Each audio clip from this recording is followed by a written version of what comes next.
All right, well, we're here back at it again. What's going on with you guys this spring? How's your spring going? Going well. We are finishing them with spring football at Grandview, which is exciting. Yep.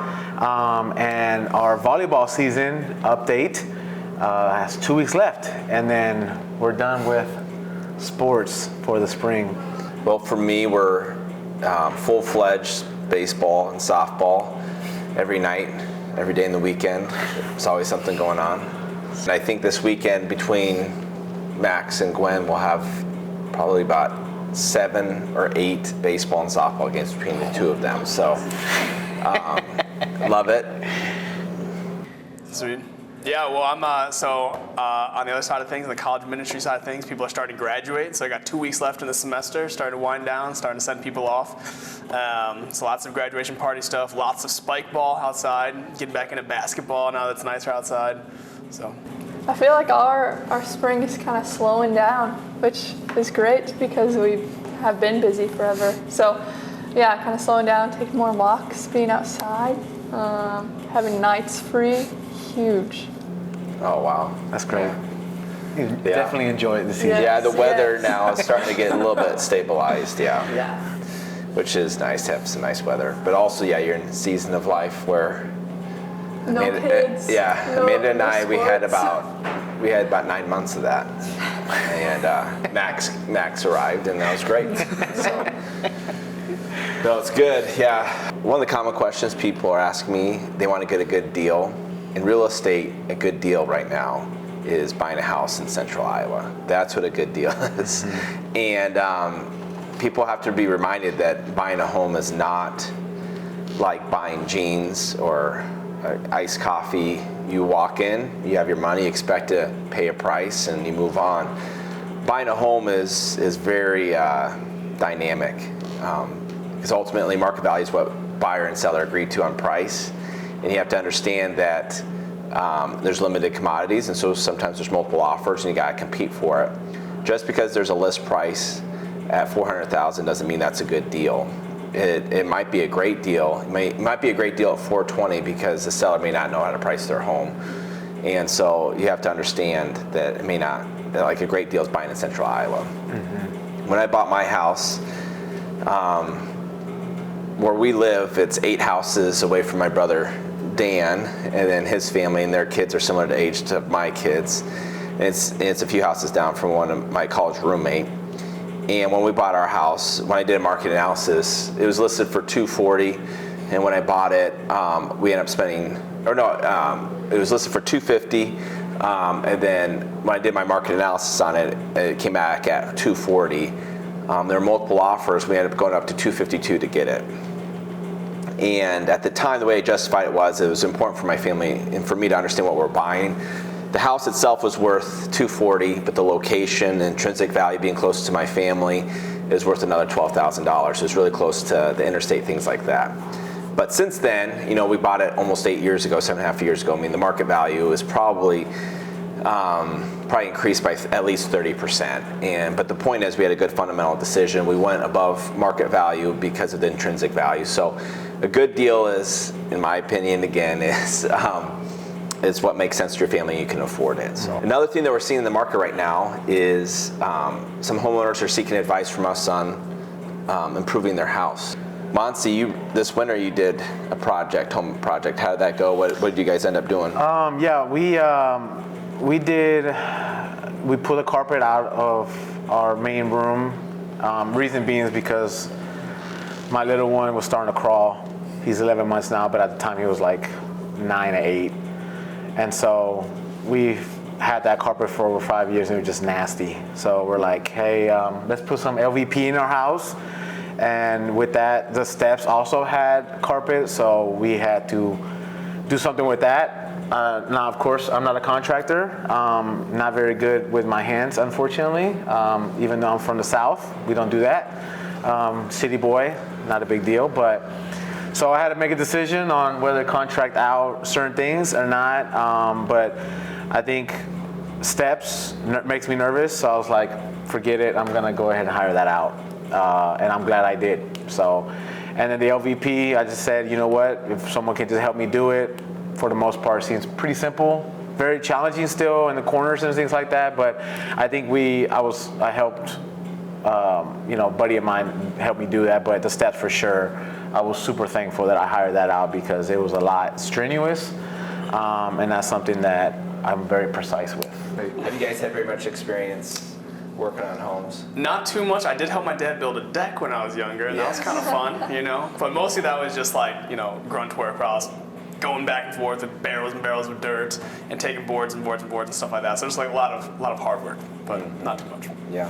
Yeah, not a lot. Just arts and crafts, wall hanging things. Not big projects. The fairgrounds flip. You did a lot of painting I did and painting. a lot Got of paint all over me. Yeah. Multiple days. It was stuck. did some project management too. Yeah. Yeah. So really just the flip stuff, I guess. So my experience has been our first house that we lived in, we did remodeling in, and then we learned a lot from that. And then our second house, we bought it, and I paid people to do a lot of work. And then I flipped a house, and I paid a lot of people there. But I think it's really important that, especially first-time home remodelers, if you're a homeowner, to know what you're doing. Here's kind of a quick tangent I'm going to get into about my advice to homeowners when you're evaluating to do home improvements. So the first thing I think you really need to do is define the purpose. Like, what problem are you trying to solve? If it's an emergency, like a CO2 leak, furnace not working during the winter, like you're at the mercy of the contractor. You just got to get it done. Plumbing leak, things like that. But if it's a specific home improvement, here's what I recommend my clients do. So the first thing is define the purpose. Is it for enjoyment, resale, or something you have to? So we're just going to assume it's enjoyment or resale. The next step is actually to call us. Why is it important to call us in this situation? We want to give you advice what your property value will be after you get that done. And if it's for personal enjoyment, you just need to know. If it's for resale, if you're going to sell in a year from now, you really need to know because you might be overspending on a project that won't add any value to your property. The next step is to get 4 or 5 bids from reputable contractors. After you get those contractor bids, and you can kind of see side by side what value they're going to be bringing to do that. So, and then you actually understand what the cost will be after you get 4 or 5 bids from that. And if you're going to be hiring a contractor, if that's the route you're going to be taking, here's a few things we want to advise you on. The first thing is avoid hourly fees. The mistake I made when I remodeled my house is I hired a handyman and I paid him per hour. And it was a little bit of a catch-all because we did a pretty extensive remodel. But he would come to my house at 9 o'clock in the morning. He'd always unpack his tools from his car. He'd start the clock when he arrived in my driveway. So he'd unpack his tools, and that would take like 30 minutes to an hour. And then he'd leave at noon, and then he'd pack up.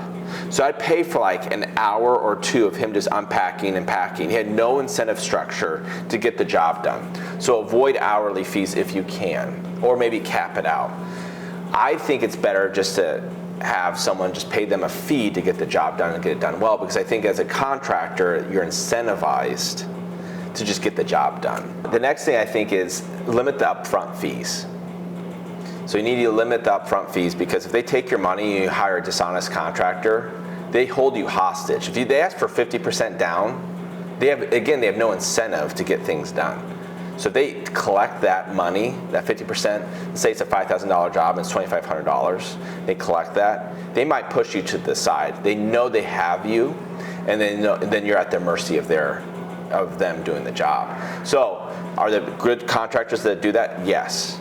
Are there contractors that don't abuse that? Yes. But the point is, to keep everybody honest, avoid unnecessary upfront fees, because otherwise a job that should take a couple days could stretch out for 6 months.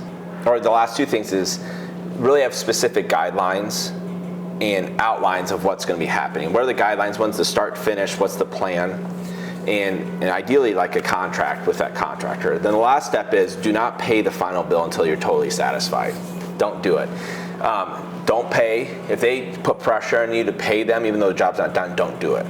Because you get paid on completion of work. Some contractors, this will drive them crazy, what I'm saying right now, but I don't care. I'm more focused on the homeowner. And the point is, like, you don't pay them till they're satisfied. We have visited properties of our past clients when the work is done to help them eyeball it and see what the work is done. And we've also advised them to hire a home inspector too, just a one-time fee to come in and look at the work as well. But don't pay them until they're done, because very few contractors will come back after the work is done if they made a mistake. They get paid, they may not finish the job, so don't do that. So, quick summary. So if you're gonna hire a contractor, avoid the hourly rate, limit the upfront fee, and then also have specifics on the outlines of what needs to be done and ideally have a contract of when the expectations start and finish date. And the last thing is, do not pay the contractor until you're totally satisfied. I think it's important to just kind of circle back on what Jason said and ask experts for advice on the value of the home. Because again, we don't want you guys to overspend on something and then you can't get your money in return, or it doesn't improve equity or value of the home. I think that's, besides the improvements, that's probably the most important piece to that. So definitely reach out to us. Don't be shy. We love to help you guys as best as we can and provide advice as much as we can as well. And one thing too, we have a pulse on what pricing is. So Jordan, what have you been working on? So we've been looking at bid for foundation, for HVAC, for a roof, and for windows. So just bringing all new kinds of bids. So it's really nice, especially because I'm fresh in the game, to hear, or just to see numbers and see what they're going to be priced for. So just know how much things are going to cost to be updated. Yeah, and you're working with reputable companies, so then that way when you show properties or you hear a client wants to do something, they say, hey, I'm putting 20 windows in, you'll have an idea of what it's going to cost, right? Yeah, so I think it was as important. We deal with bids all the time, so we have an idea of pricing. And one thing you have to understand with contractors, not all contractors charge the same. It's easy to assume that. And I'm fine. You guys, my biggest thing with contractors, just know what you're getting and then lean in on that. Like when I list homes or when we work with our buyers, like we tell people what we get paid. And I want them to lean in on our service, and we want to go above and beyond that. But the point is, some contractors will charge a lot because they're really busy right now. And you may not know this, they won't tell you this, but rather than working 50 hours a week, they're going to have to go up to 70 hours. So they're going to charge you a premium, which is fine. It's their business, but that's where you get 4 or 5 bids. If you get 4 or 5 bids, you kind of know what's going on. You have a pulse. And give us a call. We'll walk you through that. So we work with home equity reviews all the time, and we have an idea of what market values are. So we'll help you with all that stuff.